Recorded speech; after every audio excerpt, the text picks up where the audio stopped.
दोस्तों, इंसान जी पर्सनैलिटी ते मुख़्तलिफ़ शयुनि जो असरु थींदो आहे।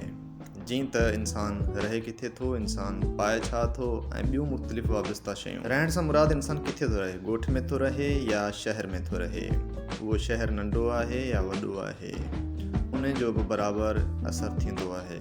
आउं जिते रहां थो उहो इलाइक़ो कराची जे डिफेंस वारे इलाइक़े खां वेझो आहे।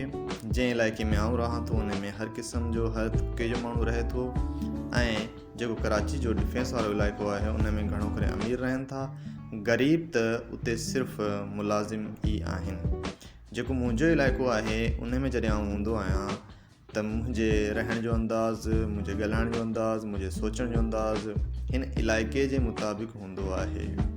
ऐं जॾहिं आउं थोरो पंधु करे डिफेंस में वेंदो आहियां त उते मुंहिंजे सोचणु, मुंहिंजे सम्झणु, मुंहिंजे ॻाल्हाइण ॿोलाइण जो अंदाज़ु सॼो चेंज थी वेंदो आहे। ऐं पंहिंजे अंदरि हिकु वाज़े फ़र्क़ु महसूसु कंदो आहियां। जेकॾहिं अव्हां ॻोठ में रहो था त आउं तव्हांखे इहो मशवरो ॾींदुसि त तव्हां शहरनि ॾांहुं लाड़ो कयो, तव्हां शहरनि ॾांहुं वधो। जेकॾहिं अव्हां नंढनि शहरनि में रहो था त आउं तव्हांखे इहो मशवरो ॾींदुसि त तव्हां वॾनि शहरनि ॾांहुं लाड़ो कयो।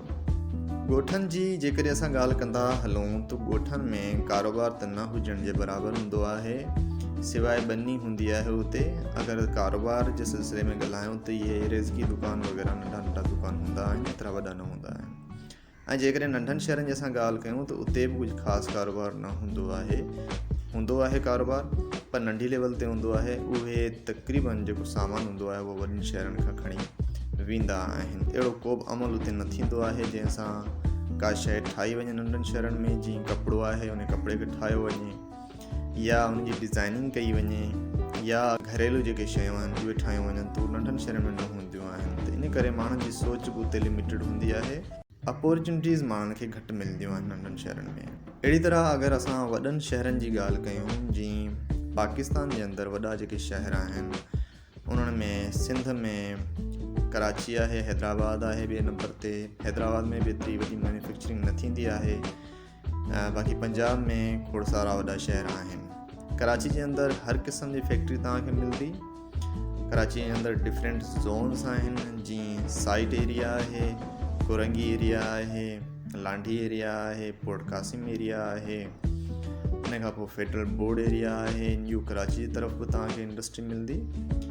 इहे त तव्हांखे मूं वॾा वॾा जेके आहिनि सो इंडस्ट्रियल ज़ोन ॿुधाया आहिनि। अगरि नंढी लेवल ते असां ॻाल्हायूं त घर जे अंदरि बि नंढी तव्हांखे फैक्ट्री मिलंदी। घर जे अंदरि बि किरोड़नि जो कारोबार थींदो आहे। उन सां गॾोगॾु सर्विसिस जूं इंडस्ट्रीज़ हिते काफ़ी आहिनि। होटल वॾे पैमाने ते कराची में आहे। स्कूलनि जी ॻाल्हि कयूं त वॾे पैमाने ते स्कूलूं ऐं कोचिंग सेंटर्स आहिनि। हॉस्पिटल्स जी ॻाल्हि कयूं त वॾी हॉस्पिटल खां वठी नंढनि हॉस्पिटलनि ताईं वॾो बिज़नेस आहे। इहो बि हिकिड़ो वॾो बिज़नेस आहे। मौजूदा वक़्त ते ॻाल्हाईंदा हलूं त पाकिस्तान में स्कूल जो कारोबार, होटल जो कारोबार, उन खां पोइ हॉस्पिटल जो कारोबार, इहे वॾी पैमाने ते थी रहिया आहिनि। माण्हू हिन में इन्वेस्ट कंदा आहिनि ऐं घर वेही कमाईंदा आहिनि। तव्हां जॾहिं वॾनि शहरनि में मूव थींदा त तव्हांखे इन सभु ज़ावियुनि जी ख़बर पइजी वेंदी। अहिड़ी तरह सर्विसिस इंडस्ट्रीज़ हिते खोड़ सारियूं आहिनि। कॉल सेंटर जूं ऑफिसिस आहिनि, कंपनियूं आहिनि। जेके बि दोस्त यूनिवर्सिटियुनि मां पास आउट थींदा आहिनि, ख़ासि तौर ते कंप्यूटर साइंस जा या IT जा, उहे अगरि उनखे जॉब न मिलंदी आहे त उहे कोशिशि कंदा आहिनि त पंहिंजो को सॉफ्टवेयर हाउस खोलनि। जॾहिं उहे पंहिंजो सॉफ्टवेयर हाउस खोलींदा आहिनि त ॾींहं जे अंदरि उहे लखें रुपया, करोड़नि रुपया कमाइनि था। मुख़्तलिफ़ माण्हुनि खे उहे जॉब्स बि ॾींदा आहिनि। जेको इंटरनेट ते कारोबार थी रहियो आहे उहो ठीकु ठाक थी रहियो आहे, जंहिंमें फ्रीलांसिंग जो कमु अची थो वञे। फ्रीलांसिंग छा आहे उनखे ॿीहर कॾहिं असां डिस्कस कंदासीं, पर उनखे अगरि नंढी लेवल ते असां डिस्कस कयूं त घर वेही कमाइण ई आहे। तव्हांखे को हिकिड़ो नंढो कोर्स सिखणो पवंदो ऐं तव्हांखे ॿियो कुझु बि कोन्हे करिणो। तव्हांखे माण्हुनि खे प्रोजेक्ट ठाहे ॾियणा पवंदा ऐं तव्हांखे माण्हू उहे डॉलर्स में पे कंदा। डॉलर्स में जॾहिं उहा पेमेंट थींदी आहे त पाकिस्तान में अची करे उहे खोड़ सारा पैसा थी वेंदा आहिनि। पर इहे शयूं सभु तॾहिं तव्हांखे ख़बर पवंदियूं जॾहिं तव्हां वॾनि शहरनि में मूव कंदा।